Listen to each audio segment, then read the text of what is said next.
Andrew, have you ever wanted to fly? Yes. You ever wanted like super strength? Yeah. Invulnerability? Flying more? You're I don't fight guy. that many people. I don't feel like super strength. Like when you ask little kids, like what superpower do you want, they always assume it's to fight bad guys. Okay. But like, I've never been in a bar fight. I don't feel like I need find this. more utility in super strength than I could with flying. It depends on the speed of the flying, quite frankly. I think what I would rather have is if I could teleport. That would be great because I travel a lot. Teleportation would be but great, for just like sheer like fun purposes, I think flying would be great. Okay, so we're talking about superpowers. Okay. And if you could push this button and immediately grant every man, woman, and child on planet Earth a superpower, would you touch it? Is everybody getting the same superpower or is it a grab bag? Let's say the same superpower. Okay. And now the question is, what's the superpower? Yeah, I'll go ahead and commit to this. You're a brave man.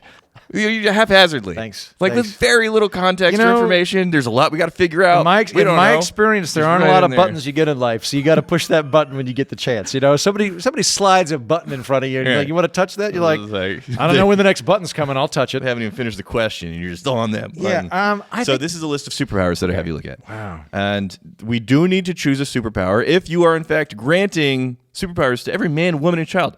And keep in mind, I did say children get this superpower too. Everybody. Immediately. I was going to go with flying, but I feel like kids would get caught up in the jet turbines a lot. Yeah, there'd be some power line issues. But we could get leashes for him or something, right? Like you just get like a tether, like you go to zoos and things, you see these kids on leashes. Like you could do that, couldn't you? Do you have a leash for your kid? No, my 3 children are not on leashes. Okay, well that's on you as a dad, but like for a lot of responsible lost parents, another power lines, honey. We'd have to insulate. But okay, we all get to fly. That's worth insulating the power lines. I'll pay the extra $10 a month in electricity if I can fly. You can bury power lines. Now, with superpowers, there's a lot of consequences. There's a lot of ripple effects there's already here. cars now. We got to watch out for kids getting hit by cars and buses. Right. You know what? Flying sounds awesome. I don't see the downside of this off at the all. road. Well, frankly, I mean, cars and buses, plus, they are not needed. You're way more likely to get hit by a car than like a boat. You ever driven a boat drunk? I have. Real hard to hit shit. Like you got to be a little bit careful, but like not as careful as if you're driving a bus, right? Ditto a plane. Just taking a mental note. Never get on a boat with Heaton. What time I was in Vietnam? I was sober for this, by the way. Yeah. But I was in Vietnam, and I was on. You don't look old enough to have been in Vietnam. Yeah, I didn't fight. Okay. I was visiting, and I was on a tour boat, like a big old like tugboat. We were going to this flotilla village thing that we were all. It was like a 3-day tour thing. We were on this big boat, and I just walked into the captain's thing. and was like, "Hey, can I drive this?" Did you say I'm the captain now? No, I was just real charming. I was like, "Can I drive this?" And the guy's like, "You want to drive the boat?" And I was like, "Yeah, can I do it?" And he's like, "Yeah," and just let me drive the boat for about 20 minutes. And everybody like eventually looked over, and there's Heaton. But again, sober. Obviously, the most important question in the world right now is what superpower did Andrew Heaton just immediately grant everybody? So flying is a decent option. Flying's my fallback. Yeah, so we have a lot here. And let's go through the ones where we think should immediately be off the table. Telekinesis, no. Okay, teleportation, though. That is a contender for me. I don't think so. No? Why not? All right. Teleportation, everybody can teleport. Here's what I'm thinking. Security issues. Upshot. Yeah. Everybody can get out of a bad situation. That's nice. Downside, nobody gets is shit. there any country in the world that you don't want to fuck up your stuff? Right. Like because like whatever country whatever army that is can just teleport into Branson, Missouri. Yes. Like at any given of course everybody in Branson can also teleport to wherever their country is. Yeah. And there is no such thing as personal property at that moment. Okay. Yeah. It's like, I like what I see in that person's window. Yoink. Now it's gone. Teleportation, it sounds like it's a pretty innocuous superpower. You can just bop around. Yeah. But the ripple effect of what people would do with that power, because we're still flawed human beings, we still have young, immature, people that would have this ability. So teleportation may not be. I'm kind of leaning on this now too. Like if we think about like oppression in human history, how are you going to oppress somebody if they can just teleport to the other side of the planet anytime they want? Thing. Like you're the Soviet Union, right. or you're a slaveholder or whatever the thing is, and they can just bop over. You don't know where they went. They get poof. Yeah, they're like maybe they're in Argentina, maybe they're in Antarctica. You don't know. There's no concentration camps. Right. Also, there's no prisons. So we could sedate them. Do you think the human creature would be wise enough to realize that anybody at any time could pop into my universe with my belongings and take something. And then there would just be this understanding of it's very poor form. Right. Yeah. Because Well, I think, first of all, oh man, we're getting into it here. Good luck with gun control in this world. Like if you can teleport anywhere you want, whenever you want. Yeah, yeah. So I think don't fucking go into people's houses, because if somebody pops into my house, I'll be like, Jerry, nope, bang. Yeah. Technology that I think would immediately become super, super popular is tracking devices on all your shit. Yeah. I think that would be a way around it.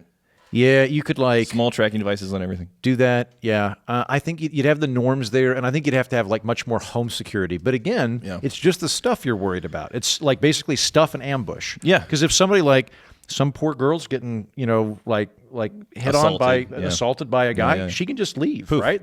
She's not like backed into a corner in an alley. I'm hearing more benefits than I am risks. Let's put teleportation high on the list. This is actually now. Well, then again, with like flying, you could still have like migratory escapes where it's like Tibet. Don't worry about it. Okay. Just everybody. We're just gonna have a big old flock of Tibetans, and they'll land over in the Punjab or something. Yep. That sounded like a very well. But then again, hold on. I know it wasn't, but it sounded like a very racist sentence. it sounded that way, didn't it? Yeah, I was it using flock in the positive way. Yeah. But then again, I'm also thinking too, governments and oppressors would just shoot them down. Yeah, right? and then also So, it's just a me. I'm teleportation pretty better. sure it's just a me thing, but the Punjab, Yeah. that sounded, for me, it hits the ear in a weird way. It's because of the way I say it. Okay. Because like when I say the Punjab, it sounds I get it. I get it. Yeah, I think teleportation actually would be better than flying. Although than flying, yeah. I got to say though, let's go back to the kids thing. Yeah. Now with flying, again, you get a kid leash. I could probably make some pretty good money making bungee cords for kids so they don't like hit planes and things. Teleportation though, what do you just tattoo their name on the back and hope that like wherever they go, like Return to sender. they like watch Fern Gully, that very relevant film, and they like pop into the rainforest. And you just hope some tribesman's like, another one from Utah. So before we shelve flying entirely, what speed can people fly at? Because that's the make or break question when it comes to flying. I think whatever speed they can swim at. Oh no. Yeah. All right, then I'm immediately out when it comes to flying.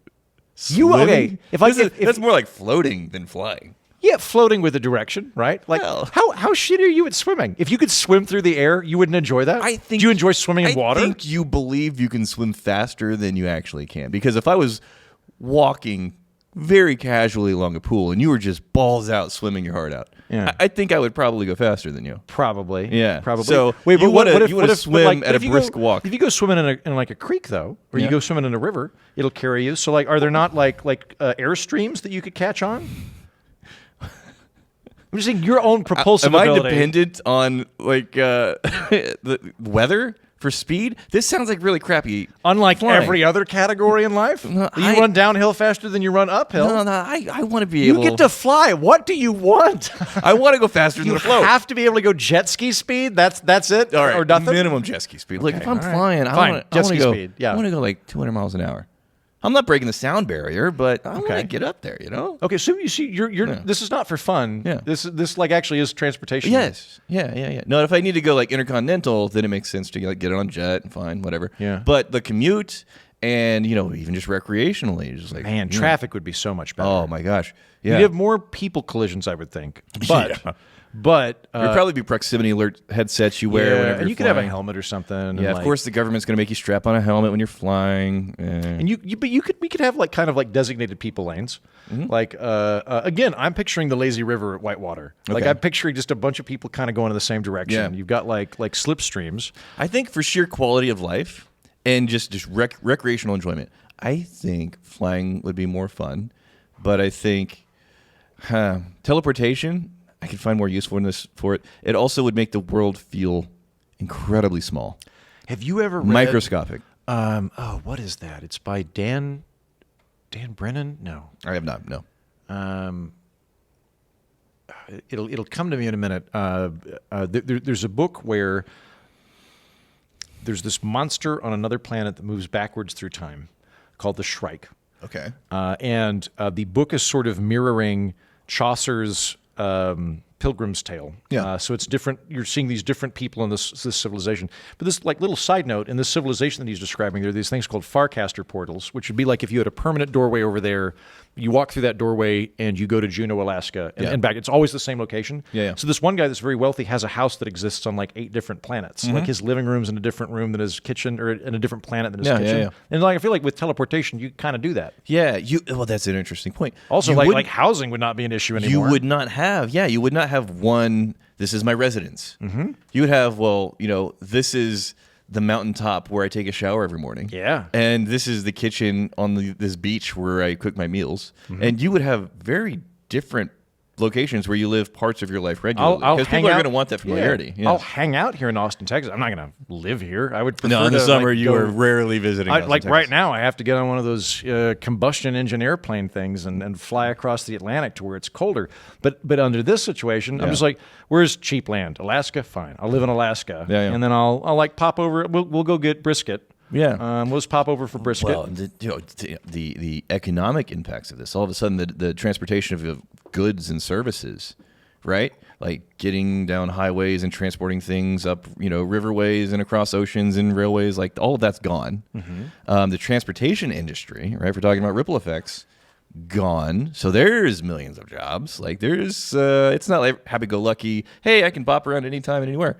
But at the same time, I kind of want to believe with the added efficiency of being able to just poof anywhere at any time, we'll figure out something for all those people who can no longer drive a truck for 18 hours a day. Do we talk about the knocker-upper? Did we talk about this previously? I can't remember. There used to be a job called a knocker-upper. Wow. And it's not what you think it is. Okay, no. And it's hard to get paid for that. The high rejection rate doesn't matter though. I'm a good guy, but there used to be a job prior to like clocks being readily available, where a dude would just come by your house with a pole and would knock on your window and be like, "Time to get up. You got to go to the factory." Right? Oh. Like, those guys don't exist anymore. We invented clocks; they went away. But generally, the economic gains you get from new technology, I should say, pretty much always the economic gains you get from new technology end up exceeding the jobs that were lost. It might suck to be that guy, but it's not like a permanent civilizational thing. You know what's always frustrating to me about the promise of new technology is, you're going to have all this free time because you can do your work with so much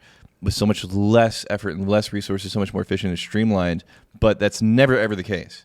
It's just you're expected to do more within that amount of time. Yeah. So these efficiencies that are promised, it's no longer I'm going to read 8 letters and then reply to the correspondence this afternoon.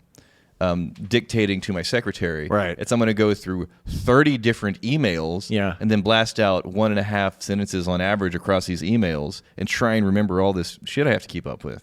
Where you remember when we were kids and like you left your house, that's it. Yeah. No one knows where you are now. There's no way to get a hold of you. Like if you schedule a like if I was going to meet kids at Quail Springs Mall to go watch a movie when I was in middle school and they didn't show up, it's like, well, guess I'll see them in a few days. Like that's it. There's literally no way to figure out where they are. Yeah. And I feel like the business equivalent of that is even worse because right now we're all available instantaneously forever, and the presumption is you should. That being said, though, how much of that is that there's a relentlessness to civilization versus we keep wanting more? And what I mean is, you go back to like, let's say 1800 to buy a candle. Like just candle level luminosity would take the average American like a day and a half of work. Whereas now, I calculated this. I've got that camper and I've got LED lights in the camper.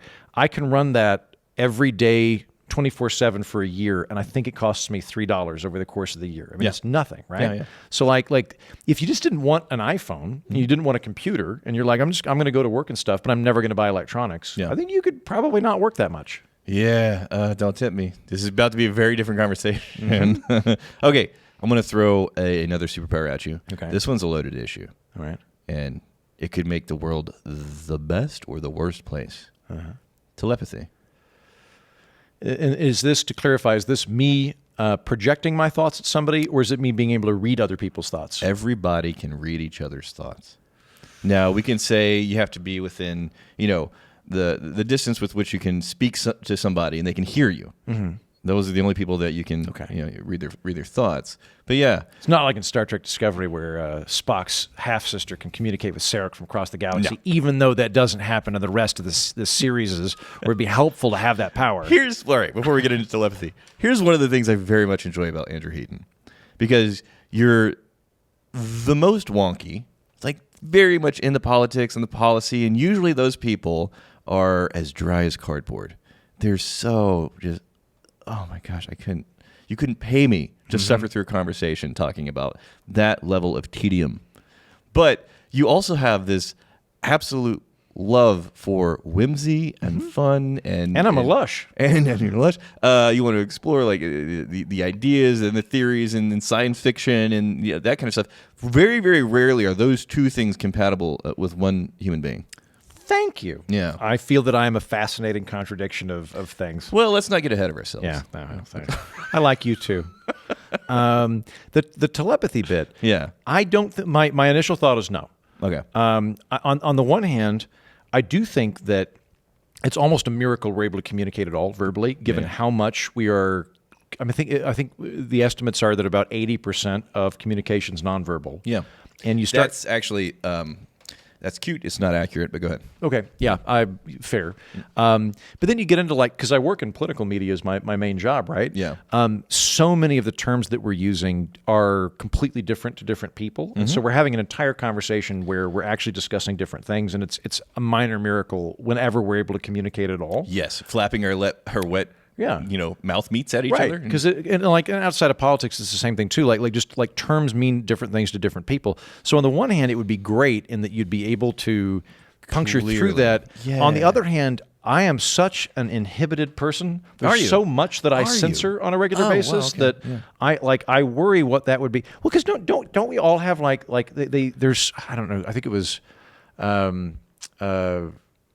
I can't remember what one of the famous philosophers called it the imp, that thing in your head that's like, this is the most inappropriate thing you could say right now. Like you're in a crowded movie theater and your brain will go, if you shouted this, it'd be bad, right? Okay. That happens to me all the time. I don't like that part of me. It's right. definitely there. Okay, so I'm not in the movie theater doing it, but I very much live a less inhibited life than you.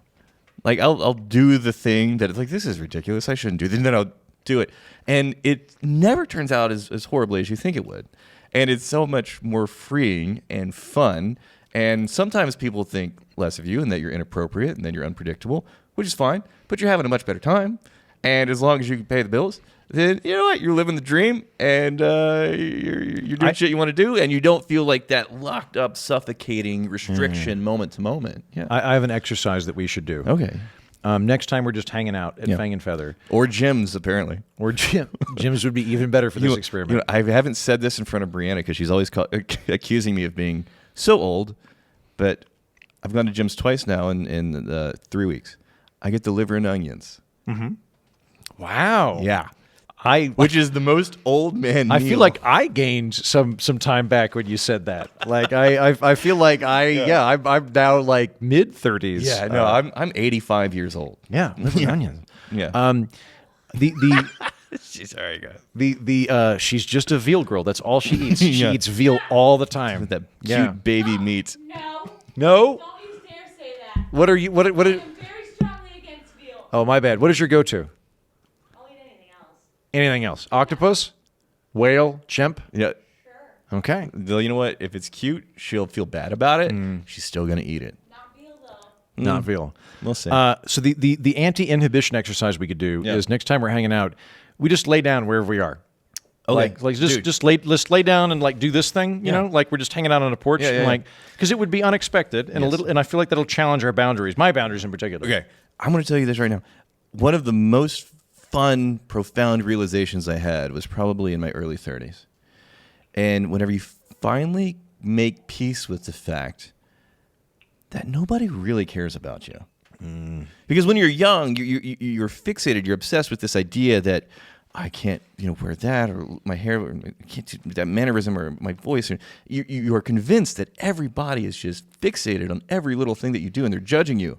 Then eventually you realize, nobody cares about me. Everybody cares about their own shit. Yes, it's totally freeing, and it's also very, very isolating. Nobody cares about me. I can pretty much do whatever I want as long as it doesn't screw up other people's situation. Right. Also, nobody cares about me. Wow, that's very heavy. zen. That's heavy. But I take the liberty. I can distinctly recall being in 7th grade, and a girl in my class named Caroline said something, and like you could see that she said something in math class that she immediately regretted, and she turned beet red. And I remembered as a kid going, no one will remember this in 2 days. And like, and clearly she is like going to go home and talk to her mom about this, Right. and no one even registered it. Yeah. And I'm with you. That is to realize that no one is that engaged in whatever you're doing. And I relearn this all the time on my show.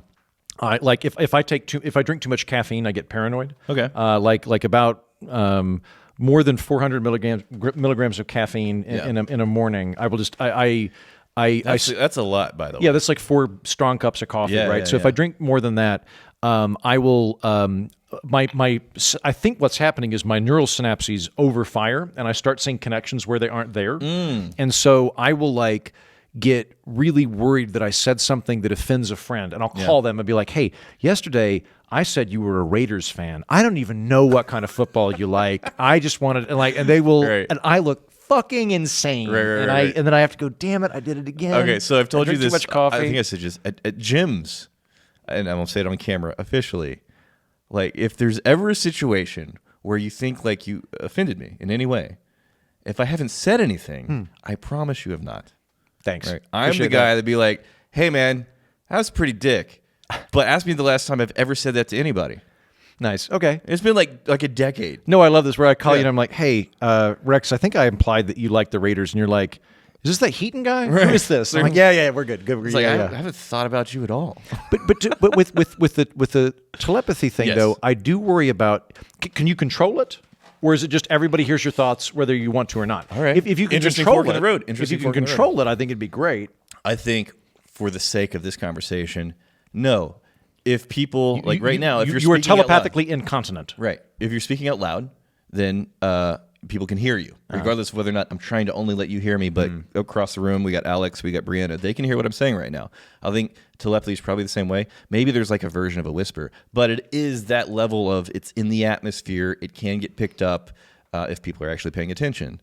So in that situation, I am of the mind that the first, I don't know, like year or two of everybody immediately getting telepathy, they can read each other's minds, it'll be horrible. It'll be a shit show.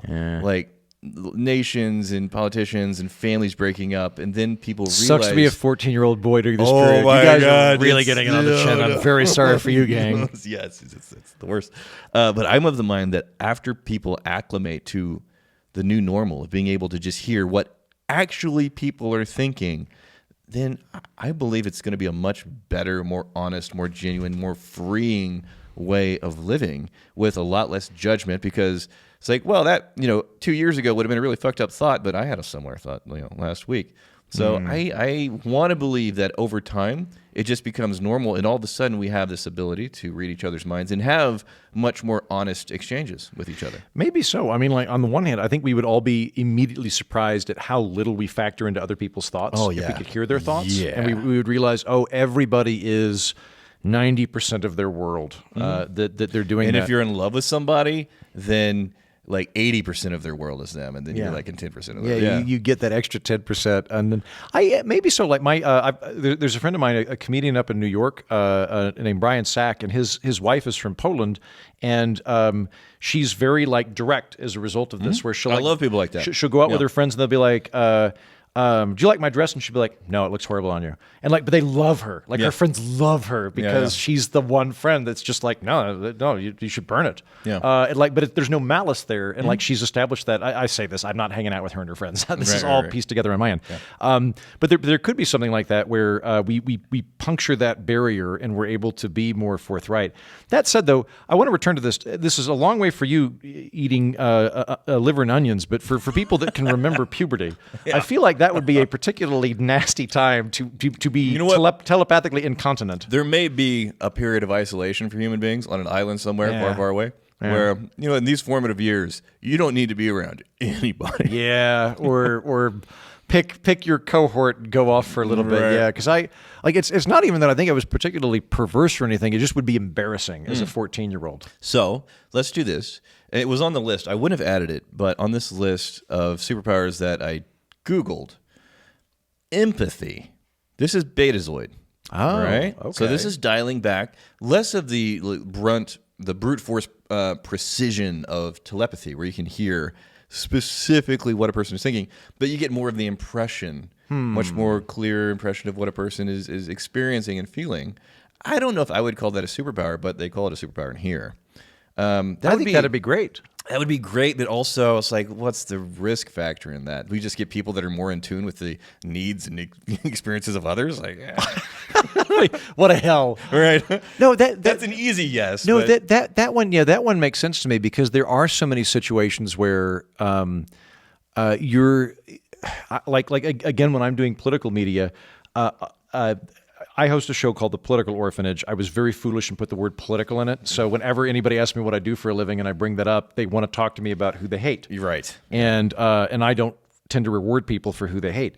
And it took me a long time to realize that a lot of the conversations that I would get into is like, for some reason, I remind a lot of people of their Republican uncle. Even though I'm an independent, and they'll start fighting with me. And it took me a long time to realize, they're not fighting with me. They are litigating some conversation they had last Thanksgiving with someone that I remind them of. It doesn't have to do with me. And if I were empathetic, I would be able to go, I sense that you're having this conversation with Uncle Morty about the border or something that really has nothing to do with me. And I feel like that would be liberating for people. Yeah, I think of all of these, empathy is kind of the easy yes. It's like if everybody was more empathetic. Well, some of these.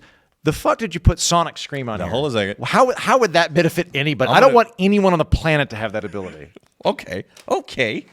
Andrew, let's assume that I did come up with all of these myself and I didn't copy and paste from Google.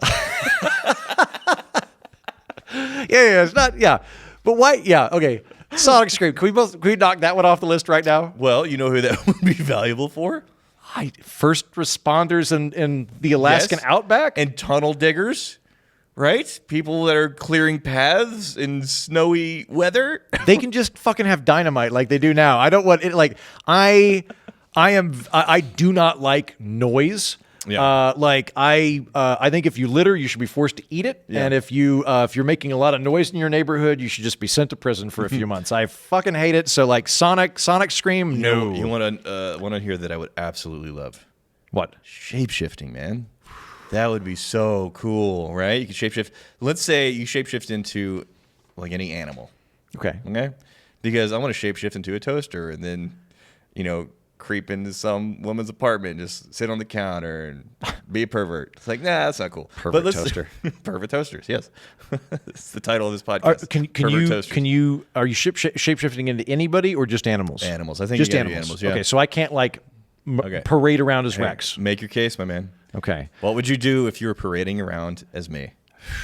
Oh, interesting. Go lay down on the floor at Jim's. Okay. Yeah, I would immediately do that. You just give me a reputation for being that floor How guy? would, if we could, I don't think, if we could shapeshift to other people at will, I feel like that would be, I think it would be very difficult to run a society where you never knew if you were actually talking Everybody to the person. would need to have like the code word, the password to know this is a real human being. I think that would be very difficult. That would be stressful. I would, if it were just me, that sounds great. I would enjoy that. But and then the animal bit, I don't know, that could be kind of cool. So you could fly birds. You could go underwater and swim. You could breathe underwater. You could have like really powerful gorilla strength, elephant strength, whatever you want. Yeah, like animal abilities, that would be super cool. And then again, there'd be some surveillance issues because people could like turn into mice and stuff. Yeah. But then again, you fucking kill a mouse. You get a mousetrap off the hook. You know, the mousetrap closes and then you revert back to your human form. It's like a broken neck at your neighbor's apartment. No, that'd be like, you know what? Rodent killers, what do you call those? Exterminators. Exterminators would make a fortune. Because like if the world we're living in, you can turn into a mouse at any time, I would kill a lot of mice. I don't know who's in my house. All right. So Earth manipulation, that's kind of a nerdy one for me because Avatar: The Last Airbender was an animated series where you can control the elements. Okay. And watching this cartoon series were all of the really creative ways that you could control Earth and then use it to the Earth underneath me that comes up. I can fly. I'm going through the air. I can like use it as weapons. I can pick up rocks, turn them into spikes, fling them at people. Like this is So it's kind of like Magneto for the Earth. Yes, but it doesn't have to be metal. It's just Earth. So you're Magneto, but if you are around Earth, you can do whatever you want. So one of my best friends, Jennings, came up with a premise with a friend of his a few years ago for a book that I will probably steal at some point and murder him when he's a mouse. And the premise is that everybody wakes up one day and just everybody randomly has superpowers. We don't know why, but everyone, and they're all different. And like the spin that I want to put on it is that you have to figure out what your power is. It's not like you wake up and you're like, I have heat vision. Like you're trying shit and you're like, maybe I'm good at carrying groceries. And like sometimes you have a really shit power where it's like, what's your power? I can see through wood. Yeah. Like that's it, right? But then other people like, what can you do? I can travel back in time. I always wake up with good hair. Yeah, exactly. There's some things that are like really useful, some things that are really cool. To back up a little bit, if you could pick a superpower, what would you pick? Me personally. Which, by the way, I don't ask people. I've mentioned my conversation list before. I normally don't ask people this question because... Why don't you ask? Most people immediately pick one of two things. They either pick flight or they pick invisibility. I find ladies, for whatever reason, tend to pick invisibility a lot higher than guys do, but everybody prefers flight. It goes flight, telekinesis, and invisibility. And so what I tend to do is if I'm with a group of people, I'll say, if you could give your friend there a superpower, what would you give them? Because I find that much more interesting. Because everybody wants to pick flight. Okay. So it's just, it becomes very boring. But so what would you give me? I could use it for good or evil, Andrew. Okay, what I think, this is the first thing that popped into my head. Yeah. I want you to have the ability to control other people's moods. I think I can trust you with this. Okay. I think you would be a force for good. I think that you I could see you like walking into an HEB grocery store and going, and then just like, everybody's just chill. Everybody's having a good time. You're stuck in traffic and you're like, everything's fine. Like I think you would be a like kind of like a spotlight of the Big Lebowski kind of phenomenon on the world. It's very, very interesting that you say that because it's only been within the last 6 months that I have realized something about myself. And that is, I really don't give a shit what people think about me, which, per earlier part of our conversation is great. Yeah. But I have realized that in interactions, in conversations with human beings, I very much care whether or not they're having a good experience. Not what opinion they walk away from me with about me. It's like, I don't care, whatever, it's irrelevant.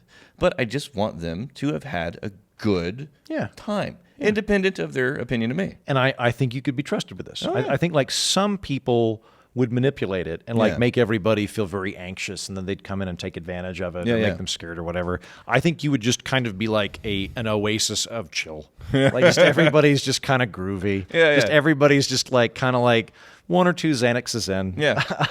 Like it, maybe, I don't know, you're at a music festival and you bump it up for everybody and kind of like augment the existing grooves a little bit. I don't know. I think you would be trustworthy with that. I think you would have fun with it. That's very nice of you to say. Thank you. Yes. How about me? What would you give me? A teleportation, man. Thanks. I would love that. I think you travel so much. I do. Yeah. Constantly. It would be great. Yeah. And one of the more, this is where it gets selfish. Right? One of the more frustrating things for me is we're getting this podcast started. Would you touch it? And then I know in the back of my head, like, Andrew is so often gone for weeks, months on end. So we're going to have to bank podcasts. So it sounds like I'm being generous for you. Or do it's really very, very selfish. Remote stuff where all of a sudden I'm in this bizarre like Holiday Inn in Scotland type thing, and you're here and I look like I'm coming from prison or something. So would here's the question. I would totally accept that. That sounds great. I would like that would probably, I think if I were going to pick, I have 3 superpowers that I would want to have. Yeah. And I'd take any of them. Teleportation would be great because I've lived a bunch of places and I've got friends in different places. I would love to be able to skip around and like go have breakfast with my dad. Can you take people with you, or is this just a solo act? In my mind, anybody I'm holding hands with can come with me. On. So I can take 2 people at once. Okay. And if we got really creative, any orifice. So I could take, by my count, a maximum of 4 people, I think. So I could take kind of people that are bodily connected to me. Right. That would be great. Wait. See, it would be very funny if you realize, like, I'm going to show up want to show up in the lobby of a Sandals in Jamaica. Then, like, you have everybody, Or just- you're just piled into Wait, you, can I- every orifice, and you're just in the sandals, like, oh shit. Yeah. I'll tell you a really funny thing I learned about early American history. I was doing an episode of the National Debt here recently, and in like 1785, 89, I can't remember. George Washington's our first president. We're so new as a country. Right. We're so new that people would just wander in to the executive mansion and wander into his office without clearing it with anybody. They would just wander into his office and go, "Hey, how's the country doing?" Like you would just come in and be like, "Hey, my name's Bert. You must be George Washington. That's so cool. Like, is our country okay?" And like George Washington got so irritated that he ended up like literally setting office hours where he went, "All right, from now on every Tuesday from 3 to 5 and Thursday from 3 to 5, if you wear a jacket." He was very like, you had to wear a jacket, but the president had office hours. But under this scenario, I can just blip in and be like, "Hi, I'm dating this girl. Her name is Samantha. I just wanted to introduce her to the president. I'm really sorry. You guys get back to whatever weird thing you're doing with the Saudis." That was an interesting moment from the movie Lincoln. Daniel Day-Lewis. I haven't seen it. Oh, no? Okay. I mean, I know how it ends. So I watch anything with Daniel Day-Lewis. It's going to be good. Great actor. Fantastic actor. But there's this scene where people from just small, tiny little counties and municipalities, and they're talking about who's going to repair the bridge over our creek. And they're, got a dozen people lined up outside the office to talk to the president. So this is 16 presidents after the George Washington there, and they have that level of access, which was, I mean, I guess it made sense. I want to believe that was realistic, and based on the rest of the movie, I think it was probably true to form of the buy time. that. I mean, like, you go back to like 1790, without exaggeration, you could probably fit every federal employee on one boat at that point. The federal government was that small, and then like one of my dad's friends when I was growing up, he passed away about 5 years ago, but Judge West was a federal judge. Great guy. You would have loved him. He got invited to the White House one time, and he just drove his pickup and parked on the lawn. Like there wasn't a fence yet. This was like this is under Carter, but he just like drove up, still recent, parked on the lawn, and like you could at that point, like, don't run up and run the doorbell, they'll shoot you. But you could the barrier wasn't there. Wow. That's Anyways, awesome. teleportation would be good. Yeah. So we got teleportation and. But here's the thing. As you can teleport around anywhere, then me being the vibe guy, I got to be on I'd one. bring you. Yeah. No, that'd be fine. Anywhere you land, you want to have a good vibe. Plus, it'd be one of these things where, like, in this world where I'm just like, man, like, I think I really want to get tacos. Do you want to go get tacos? And you're like, yeah, we could go to Torchy's. And I'm like, also good. But I was thinking Honduras. There we just, go. like, pop over to Honduras. Then immediately you show up, and that would be the concerning thing, because if you're popping in with the teleportation, people would be like, "Oh, what's going on?" But I just like set the chill. Yeah. There you go. Nice. Right. Yeah, it's a duo. Hey, the guy popped in.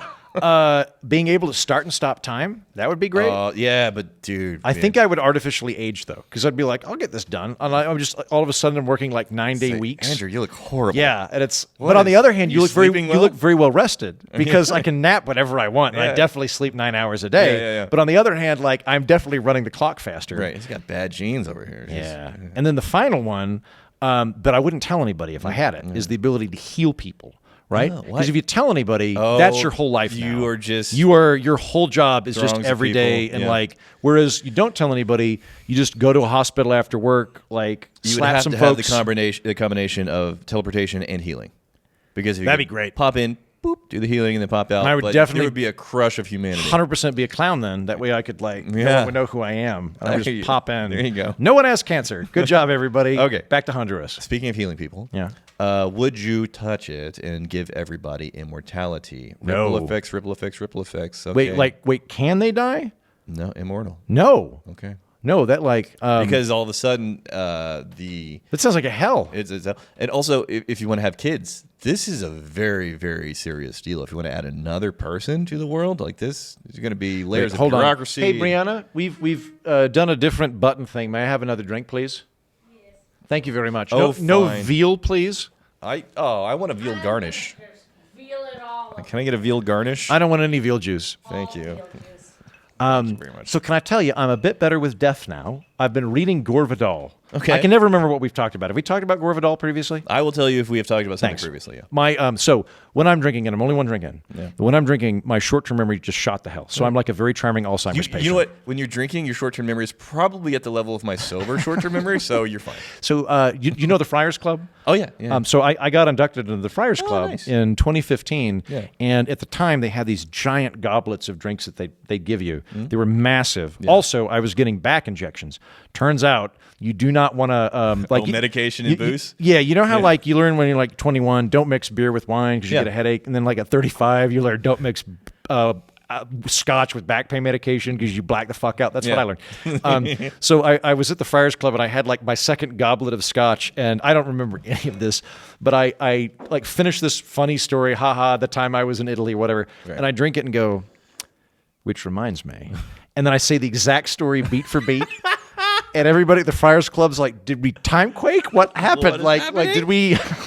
So anyway, short. But with the Gore Vidal bit, the first book I read from Gore Vidal is called Julian. It's about Julian the Apostate, who's he's the Roman emperor. A couple guys after Constantine, who goes, nah, pagans. We're going to do the pagan thing. He's the last pagan emperor, and at one point, Gore Vidal brings up in there that, or I should say, one of the characters brings up that everybody kind of feels cheated if there's not an afterlife. We're like, what? I don't get to live forever? This bullshit. Right. We never feel that way about all the time before we existed. Yeah. We're not like, what? You mean I didn't exist for 40 million years? Right. That's bullshit. How could you do that I to have me? heard a similar thing to where if somebody is obsessed with death, it's like, well, I can't imagine what it'd be like to just blip into nothingness. It's like, well, can you imagine what it was like before you existed? Like also, good news, you don't have to worry about it. Yeah. Like it's like it's well, and then the other thing too is I recently read this book called Curation. So like Aristotle, Buddha, and Confucius were all alive at the same time. Yeah. They were all contemporaries of one another, which I find amazing. I did not know that. Yeah, my theory, by the way, I think that it's just that's about when writing was invented. And Okay. so the first guys to write down their shit were Yeah, those dudes, which is why they're all... Anyway, they're all around at the same time. And the narrator is bopping around as a Persian ambassador meeting people, and he meets Buddha.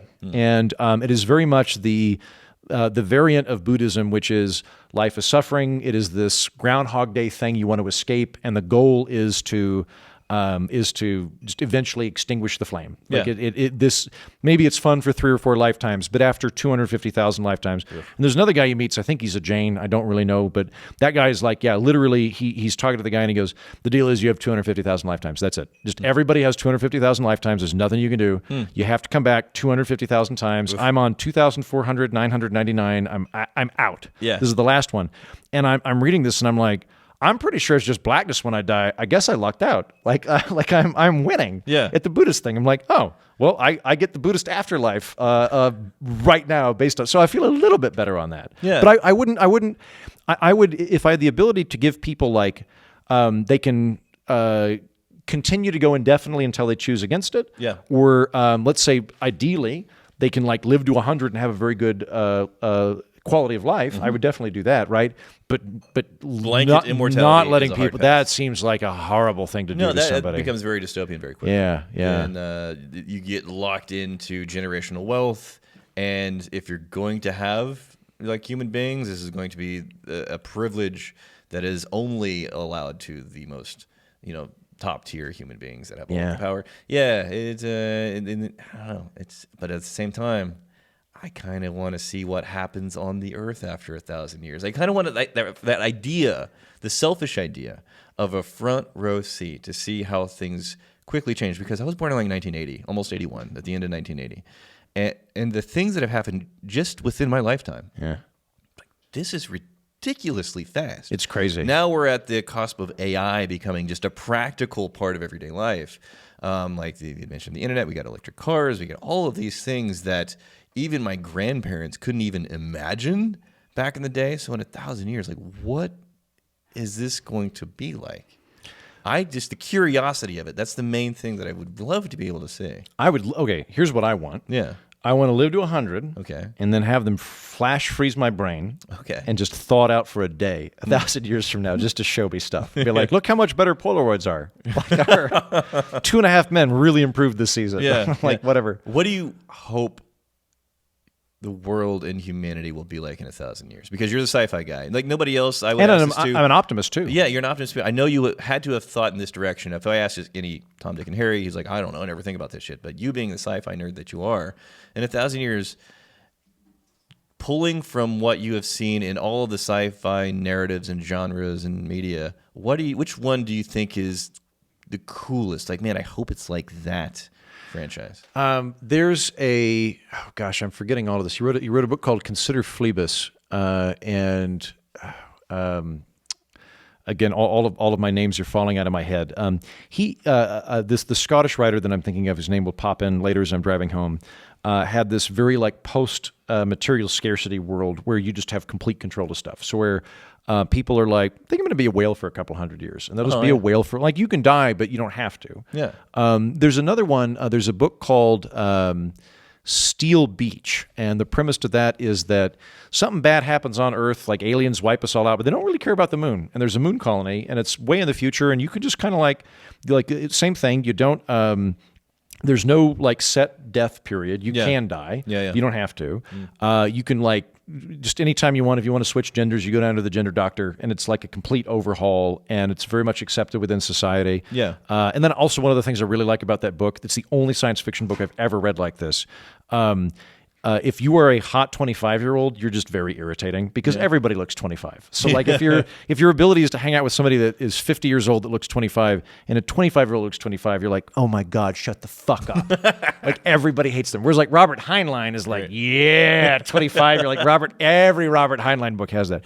My hope is that, and I'm optimistic about this, if we don't blow ourselves up with nukes. That's really the only thing I'm worried about. Okay. If we don't blow ourselves up with nukes, I think that it's entirely possible that we will live in a post-scarcity environment.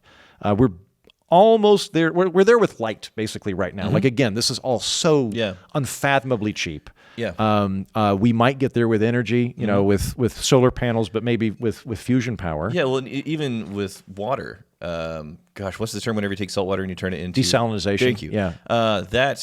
Back whenever I was a kid, it's like technically the technology exists, but it's so cost prohibitive. expensive. But now it's not expensive at all. Yeah. You can desalinate. And they're also... People were kicking around the idea of water wars back in the day. It's going to be water wars. Like, no, we can actually get... Thank you. Well, These were made not in the bar. They were made in my kitchenette over here. On top of that, there's also my brother sent me an article for like campers where somebody's designed like an RV that just if you're in a humid area is very good at drawing condensation out of the air, and like that is it's constantly filling up the water tank. You don't even have to do anything. Yeah. If we keep pressing on, I think that's possible. We talked, I think, last time about kind of that Dunbar's number and the ability to kind of expand the human zone. I would be very surprised if our species lasts for 1,000 years and we don't get knocked back by nuclear war if we don't genetically modify ourselves. Yeah, and I think I mentioned Ancient Apocalypse, which sounds like it's a cheesy thing, right? But it's like basically a clickbait title to get people to watch it. But the science and the due diligence and the research that went into this series on Netflix, it's impressive. They actually did the work. I need to watch that. Yeah. But overall, though, like I remain very hopeful. Like if you were to go, Heaton, you can live in any time period, but you don't know what station in life you're going to be born into. Ooh, when do you want to go? The answer is nowhere prior to now. Well, no, that was actually, man, you're all up in my brain, Heaton, because I was going to ask you, time travel. That's the button push power. What time do you travel to? Am I visiting or living there? Ooh, okay, you know what? Let's because I'm not living anywhere without air conditioning. Okay, so like 1975 is the furthest back I'm going. All right, fine. For the sake of conversation with you, let's say you're visiting for 6 months. Oh, cool. Yeah. So you can suffer. I know you. I can suffer. And like novelty really does. Like I'll try. Yes. I've been to Southeast Asian stuff. I'm not going to go to like Florida, but like I'll go to like Mexico or Costa Rica or something. Yeah, novelty will do it. Gosh, I'm. And I assume I can speak whatever language. There's some sort of chip in my head. Yep. I think it'd be fun to go back to the early Enlightenment, like 16, 1700, let's say, around there, maybe 1776. That's when, Yeah. as we know, the big event, which is The Wealth of Nations by Adam Smith, is written. And that would be fun. It'd be fun to talk to people back then and see that transition between like a literal medieval worldview to the modern worldview we're in. Honestly, I'd like to go back and meet Jesus, if that's an option. Yeah. Like, because if I sit down and Jesus Christ is like, Edmond, Oklahoma, from the 21st century, I'd be like, wow, okay, turns out I'm back to being Christian. No. But if he's like, man, fucking Romans, and I'm like, this is what I thought. Yeah, that'd be good to know. Okay, so let's talk about the nature of Jesus. Do you think? Oh wait, no, I take it back. I want to go back to the cavemen. I want to go back like 200,000 years ago, where we're all just wandering around, because I would love to see kind of chimpy. well, we're not. We're fully human beings, as I understand it. Homo sapiens have been modern Homo sapiens for 300,000 years. 300,000 years. So yeah, it was when we were kids. It was 200,000, and then they yeah. found like a jawbone in Spain or something. Okay. Like literally, we added 100,000 years. And Dude, you gotta watch Ancient Apocalypse. I'm telling you. I will. That will. Can we do a movie night sometime? I would love to do a movie night. Yeah, Like great. some Friday when we're done. I'll just come over to your house. Hey, you see over here? I got a couch. Nice. I got a screen. Fuck yeah. Yeah, I got the setup, man. I am down for this 100%. good. We've been around about 300,000 years. There used to be this idea that there was some cognitive jump that happened about 140,000 years ago. Some people attribute that jump to mushrooms. Yes. However, I will posit that the cognitive jump is itself illusory. The psychedelic ape theory. Yeah, go ahead. So there is some kind of jump that happens where we go from Homo erectus to Homo sapien. I mean, that's demonstrable in terms of the bone structure. Yeah. But when I was a kid, there was this idea that there's this period of history where we only have like very rudimentary stuff, and then all of a sudden, boom, they get real smart. Like it's just like flint, and then all of a sudden there's paint. Yeah. Like, and so it's like clearly everybody got smarter. And I think what's really happened is human beings spread out from Africa, and the rich countries have the ability to find more stuff, and they find later stuff. So you're really just seeing this correlation between rich European countries that have money that are able to dig up a bunch of stuff, which is going to be later. Yeah. So they're finding more stuff that is later, and that's what's happening. So in any event, the reason that I'm interested to go back to early Homo sapiens is that we have a 200,000. Excuse me. Yeah, good. We have a 200,000 year period where we're on a camping trip with our best friends, and I would love to just hang out and be like, were people like basically happy? Like Okay, is misery is something permanent to the human experience, or is there a situation where we're all just kind of hunky dory? Yeah, because Also, I might be bored out of my tits for like 6 months of just. or it could be no one has It Parcheesi. could be profoundly violent and rapey. True, possible. Yeah, entirely possible. I don't know. It could be like, a fraternity of like best friends, and let's go kill some mammoths. Like, yeah, let's go get those mammoth bastards. Or it could be like, oh my gosh, we're getting invaded again. They're taking all our shit again. You know what? And we can only do logical inference from this too. It's really hard to figure that out. Like, so you would roll the dice for 6 months, hoping that you didn't get raped and or murdered. you know what? Now that I'm 300,000 years. Now that I'm thinking about it, no, because 6 months is a long time to hang Right. out with some cavemen. And you're still going to look like you. And I have to believe humanity didn't have quite the heat and It had not evolved to this state. No, I'd have to be like, hello, I'm a living God. I'm a living God. No one kill me. I will destroy your people. Living God. Not interested in your pesky caveman women. Don't bring them to me. Just nobody kill me. No, I'm going to go. I think the Enlightenment would be fun then. If I get like for a week, I'd do the caveman thing. 6 months. How about you? I would also do I want to pop in, check in on Jesus. Like, hey, what's going on, man? You know what? Maybe it's because I have a 6-year-old girl that's obsessed with dinosaurs.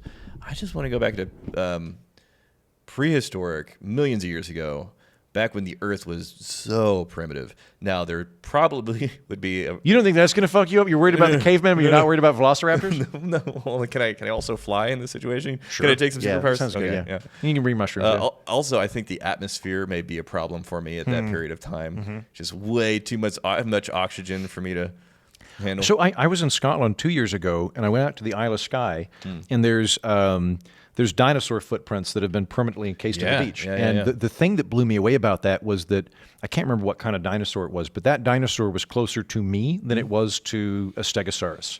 because dinosaurs are around dinosaur so timelines long. are crazy. Yeah, no, we're a blip on the radar, man. Yeah. It's ridiculous. Like I forget what show I was watching, but basically it shows the history of Earth. And here's the dinosaurs, this giant, massive chime, and then it goes all the way up to mankind. It's like this tiny little splinter of nothing that we think is like, well, we understand so much. It's like, man, there's so much of the history of this planet that has just been washed away over time that we can't. There's nothing for us to look at and research and pull back from. Yeah, I think that's part of the thing with the hominids too, right? We keep finding stuff in Ethiopia, Kenya, South Africa, because that's where people live. And but it could be that human civilization started in Ghana or Nigeria and then it desertified, and now we can't find anything. But we don't it's just we're looking under the spotlight, or we're looking under the street light, and that's where we're finding stuff. We're not finding into the dark for that reason. So if the question is everybody gets a superpower, it's going to be something like empathy or teleportation. But honestly, if it was just me and I'm the only one that gets a superpower selfishly, I'm going full Doctor Who. I'm going time travel. Okay. Because with the police box, it's basically teleportation. Yeah. And you could time travel. Do you mess with the timeline? I wouldn't care to. It's curiosity. I want to go see. You want to go observe. That would be fun. I don't want to try and change time. Yeah. Yeah. The ripple effects is like, I don't know. I don't think I'd mess with the timeline, but I would definitely observe it. I think that'd be super fun. That would be amazing. That would be the best, I think, if we're talking about you're the only one that has the power. Because if I'm starting to hand out time travel to anybody and everybody on planet Earth, that obviously becomes a giant hot mess very quickly. That would be fucking everything's done. If everybody could. Pretty much 1.5 seconds after everybody gets time travel, everything blows up. So that would. I don't. I think it ultimately would just be like one guy or something because it would. How would you? Right. Like you get mad at your dad and you go back and punch his father in the balls, and then none of you exist. And here's how the scenario would have broken down. Andrew Hayton, do you touch it? He goes, everyone gets time travel. Everything ends immediately. Yeah, I think I'm going to go with teleportation. Yeah. I initially scoffed at that. I think teleportation overall would be more benefit than negative stuff. I think so too. If I'm doing fun, teleportation. If I'm playing it safe, and kumbaya. Well, if I'm doing it fun, I know for doing it fun. Right. If you snap your fingers, everybody breaks into choreographed Broadway musical numbers. That's not fun for me. That would be great. That would be a living nightmare. It'd be awesome for me. I'd love that. Everybody has that power? Yeah. It'd just be nonstop. Nobody can get anything done. Terrific. What are you doing? If I'm doing the lame wah-wah, but what would actually make the world better? I think not telepathy, but I think empathy. Okay. Yeah. Nice. I think if people just had that really deep understanding of how the other person is experiencing the world, and I think people would I get it. All the political conversations, like the headaches that you go through, those would be few and far between, man. Because I think so many of those conversations come from a lack of understanding. And 100%. You and I had this conversation off camera before. But whenever it comes to these hot button issues, people are convinced that they're right. But until you can explain to the other side their own position in a way that satisfies them, you probably don't have a full and complete understanding of the situation. Yeah. And I think that dynamic, that the mechanics of that exchange, that's just empathy. Like, are you empathetic enough to take yourself out of your own shoes, put yourself in their shoes? They've lived a different life, different values, different priorities, different upgrading, different everything. Until you can more deeply and thoroughly understand that, then you probably don't have a full and complete picture to base that opinion that people are so full-throatedly and sometimes violently championing. I wholly agree on that. I think if you could just naturally intuit the intentions of the other person, it would solve a lot of the problems here. Because fortunately, a lot of the conversations we're having are vociferous disagreements on a common goal. Yeah. No one wants poor people to wallow in misery. Yeah. Like maybe one or two sociopaths. It's arguments on how to get there. Yeah, the vast majority of people, if you're like, you can push that button and no one suffers. Yeah, we'll push the button. Yeah. Right? Most people want that. And you take something that's fairly quotidian, like like, are you in favor of protecting workers through tariffs or free trade? I fall on the free trade side of the thing, but I like the people that are on the tariff side. I appreciate what they're trying to do, and we're arguing about what the outcome is going to be. I'm not arguing that they're a shitbag. Yeah. I don't think they're a shitbag, right? And if you were able to sense people's emotions, that would be much more helpful, I think. Although, that being said, I think a lot of the time we would also discover that what people are really doing is just saying, yay, my team, I hate your team. Yeah. And that it's just sort of naked tribalism. But Yeah. that being said, though, if we could, to some extent, mollify that impulse to demonize other people, it would be beneficial to everybody. I think that would probably be the most timely superpower to give everybody right now. But if everybody could like chill the fuck out, everybody come on. Maybe I get the vibe superpower, amplified across the world. Everybody chills the fuck out. Now everybody gets teleportation as a bonus for. Yeah. That'd be great. So all we have to do is like this. This sounds like a combination of a heist movie and a Bond film. Yeah. Where I just have to build the most gigantic media transponder in the world, so my friend Rex can send out good vibes to everybody. Yeah. Might have to kill a few people to get this thing done on Skull Island, but I'm the good guy. I'm like the Professor X of being cool, man. Yeah, exactly. Wah, wah, wah, wah, wah, wah. Yeah. Okay, so I think a fun thing for people to do is if there is a superpower that you think has merit, like, in the comments, what do you think if you were going to give it to everybody, every man, woman, and child, if you're going to touch it, what would that superpower be and why? Why would that be a good one? Fair enough? I think that's a great question. Okay. Yeah. Andrew Heaton, thank you so much, man. It's always a pleasure. Salute. Cheers. I hope you enjoyed this episode of Would You Touch It? And also, what is another hypothetical situation that you think would be fun for us to entertain in a future episode of Would You Touch It?